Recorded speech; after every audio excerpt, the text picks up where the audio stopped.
Imagine you have a friend called George. You've been friends since childhood. Although you're not as close as you were back then, you still see each other once in a while and get along very well.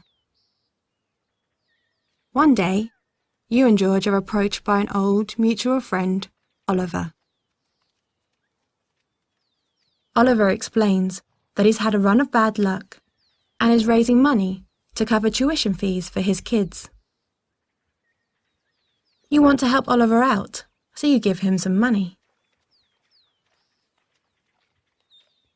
To your surprise, George doesn't offer Oliver any help.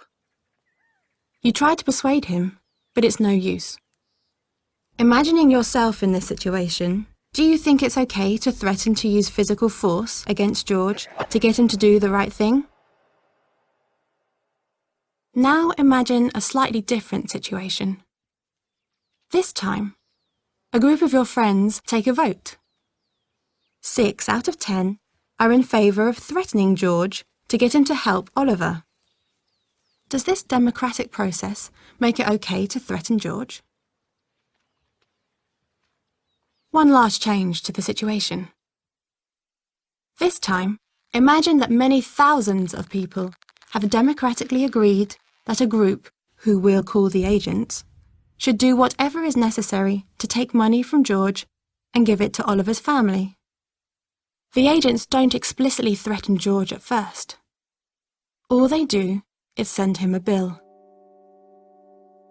Like everyone else, though, George knows what will happen if he doesn't pay the bill. First, he'll get more letters demanding payment, and the bill will get bigger. Eventually, if he still doesn't pay, agents with guns will break into his house and take him away against his will. Almost everyone pays the bills without protest. They know that agents are prepared to use as much force as necessary to overpower you if you resist. Do you think it's acceptable for the agents to threaten violence against George if he doesn't give his money towards helping Oliver's family? If we approve of state programs that redistribute wealth, we must also approve of threats of violence made against peaceful individuals, because this is how the funds are collected.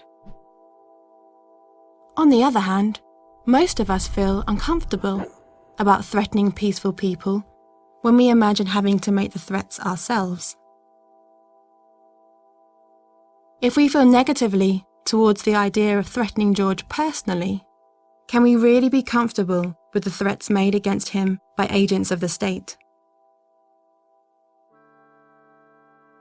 Some people believe that voluntary interaction and spontaneous order are realistic and preferable alternatives to state coercion as a way of organising society.